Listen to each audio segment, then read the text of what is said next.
Dans l'actualité africaine, il y a aussi le Burundi qui tombe dans l'oubli lentement mais sûrement. Pourtant, rien ne va mieux. Des disparitions forcées, un débat politique qui s'enlise dans la haine et les accords d'Arusha qui semblent oubliés.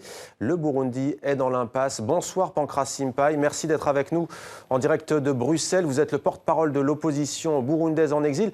Peut-être d'abord une réaction, on vient de le voir avec notre envoyé spécial. Il est beaucoup question en ce moment du Gabon dans l'actualité, beaucoup moins de votre pays, le Burundi. Est-ce que ça vous choque ? Ça nous choque parce que nous avons comme l'impression que il y a une communauté internationale qui se met au balcon, il y a l'Union africaine qui est au balcon, il y a les Nations unies qui sont au balcon. Nous avons comme l'impression que le peuple burundais est abandonné à lui-même. Il y a cette inertie et puis il y a l'arrogance grandissante du despote Pierre Nkurunziza à Bujumbura. Alors la crise politique au Burundi est au cœur du sommet de Dar es Salaam en Tanzanie. Vous venez d'évoquer Pierre Nkurunziza, le président du Burundi. Ça fait un peu plus d'un an qu'il a été réélu. Cela a été contesté par l'opposition à laquelle vous appartenez. Qu'attendez-vous au juste aujourd'hui de ce sommet qui se déroule en Tanzanie ?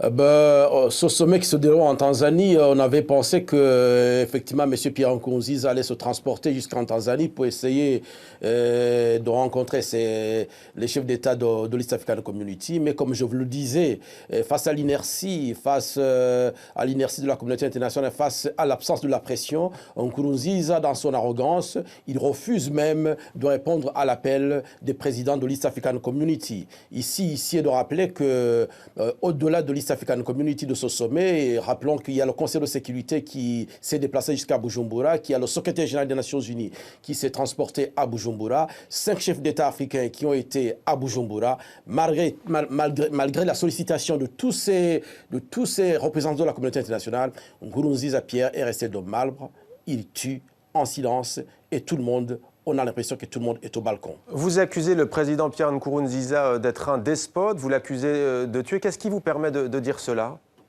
Ce qui nous permet de dire cela, c'est un bilan macabre. C'est l'escalade de la violence verbale et physique. C'est cette perspective d'un génocide qui est annoncée parce que, tenez-vous bien les oreilles, le 16 du mois passé, son parti, le parti qui dirige le CNDD-FDD, a osé sortir un communiqué officiel où il soutenait, tenez-vous bien les oreilles, qu'il n'y a jamais eu de génocide au Rwanda, que c'est le FPR qui a envahi le Rwanda, que c'est le FPR qui, soutenu par les Nations Unies, a fait un génocide au Rwanda. Cette négation du génocide est une preuve évidente que Nkurunziza vient de franchir la ligne rouge, que Nkurunziza est en train de préparer l'irréparable au Burundi. Mais aujourd'hui, que dénoncez-vous exactement ? On évoque parfois des disparitions forcées. Est-ce que vous pouvez nous donner quelles sont les informations qui vous proviennent en provenance du Burundi ? Je le disais, on n'entend pas beaucoup parler de ce pays. Que se passe-t-il aujourd'hui à Bujumbura et ailleurs ?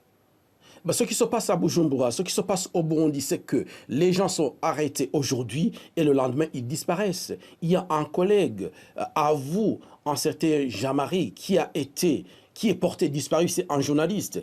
Il y a plus de 1000 personnes qui sont portées disparues. Il y a plus de 1500 Burundais qui ont été déjà tués. Il y a plus de 500 000 personnes qui ont déjà pris le chemin de l'exil. Il y a plus de 8000 personnes qui sont emprisonnées.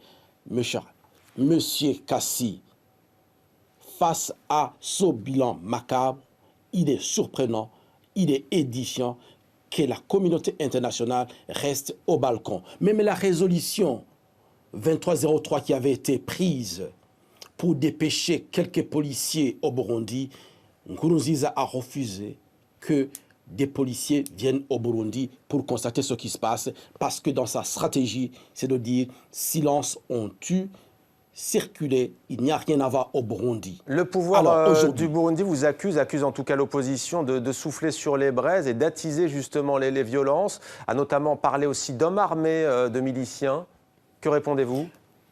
Ça, c'est archi faux. Parce que les violences, comme je vous le disais, c'est dans les documents qui sont écrits par le CNDD-FDD.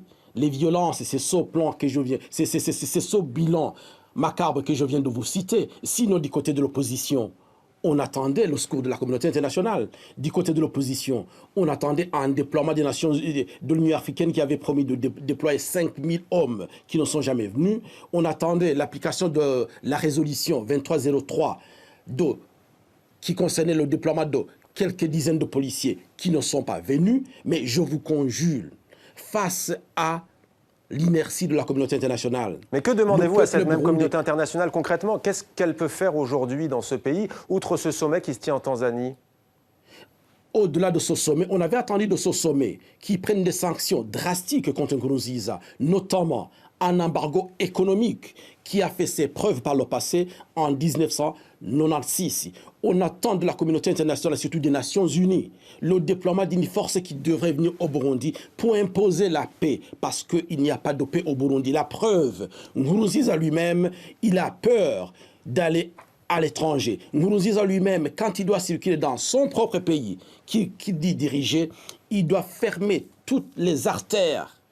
Pendant plus de 4 heures, il n'y a pas de paix au Burundi. Pancras Simpay, juste une question pour terminer. Puisque vous êtes en exil en Belgique, le gouvernement de Charles Michel a refusé de lever les sanctions contre le régime de Pierre Nkurunziza. Est-ce que vous pensez sincèrement que ces sanctions sont efficaces?